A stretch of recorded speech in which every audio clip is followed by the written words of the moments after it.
Welcome back to Zan's Weapon Depot, where thunder walks, steel talks, and war machines never whisper. I'm your host, Xanatos, and today we're going loud. Buckle up, because we're talking about the flying chainsaw of the battlefield, the GAU-8 Avenger. Let's get into it. In the early 1970s, the United States Air Force needed an answer to one brutal question. How do you stop waves of Soviet tanks from storming across Europe? The answer? Don't just build a plane. Build a gun so powerful that you have to strap an airplane to it. Enter the General Electric GAU-8 Avenger, a 30mm 7-barrel Gatling gun that makes mincemeat out of armor and enemy morale alike. It doesn't just kill tanks, it obliterates them. The GAU-8 Avenger is chambered in 30 by 173 Mike and has a rate of fire of 3,900 rounds per minute, with a muzzle velocity of 3,324 feet per second. It comes exclusively mounted on the A-10 Thunderbolt II, aka the Warthog. It fires depleted uranium or high-explosive incendiary rounds that can tear through main battle tanks, fortified bunkers, and anything else dumb enough not to move. And when it fires, that legendary sound is the death rattle of anything that was in the crosshairs.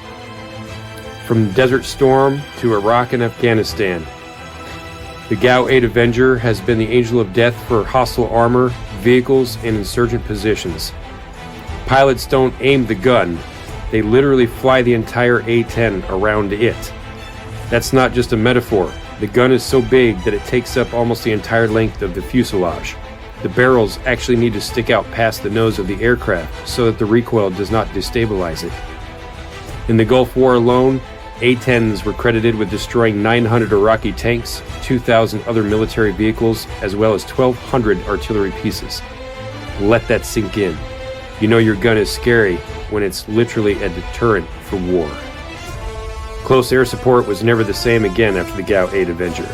It forced the military to rethink how fast, ugly, and deadly efficient close air support platforms could be.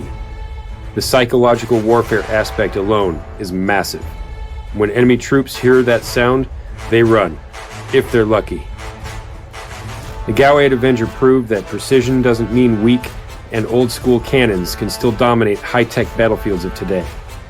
In a world of lasers and drones, the Avenger remains a steel-spitting legend.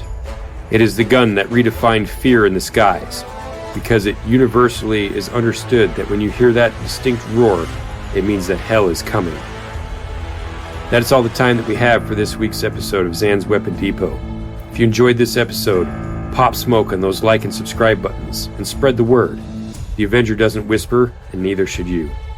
Until next time, stay locked, stay loaded, and as always, when dragons breathe fire, it is just a story. But when the Avenger speaks, death rides the smoke. Semper Fi.